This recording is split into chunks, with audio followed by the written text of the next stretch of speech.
একজন কৃষক প্রতিদিন সকালে তার পেয়ারা গাছের নিচে দাঁড়িয়ে পেয়ারা গুনে দেখে। আজও কিছু পেয়ারা কম।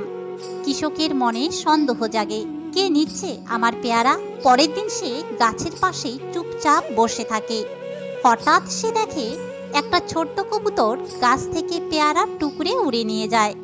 কৃষক রেগে না গিয়ে ধীরে ধীরে কবুতরের পিছু নেয়। কবুতরটি যায় এক ভাঙ্গা চালের ঝুপড়িতে। কবুতর পেয়ারা রেখে নিজের বাসায় বসে পড়ে। ভেতরে আছে খালি খড় আর নরম পাতা। কৃষক তখন বুঝে যায় এই কবুতর চোর নয়, এই কবুতর একজন মা। কয়েকদিন পর আকাশ কালো হয়ে যায়, ঝড় বৃষ্টি শুরু হয়, জল পড়তে থাকে। কৃষক দৌড়ে আসে, ভিজে কবুতরটিকে হাতে তুলে নেয়। পেছনে তাকিয়ে দেখা যায় কবুতরের ঘর ভেসে যাচ্ছে জলের স্রোতে। কয়েকদিন পর কবুতর ডিম পাড়ে, ডিম ফুটে বের হয় ছোট ছোট বাচ্চা। কৃষক দূরে দাঁড়িয়ে চুপচাপ দেখে, তার চোখ ভিজে যায়। সে মনে মনে বলে, আজ আমি পেয়ারা হারাইনি, আজ আমি মায়ের ভালোবাসা চিনেছি। বন্ধুরা, এই কৃষকের জন্য একটা লাইক করে চ্যানেলটি সাবস্ক্রাইব অবশ্যই করবেন।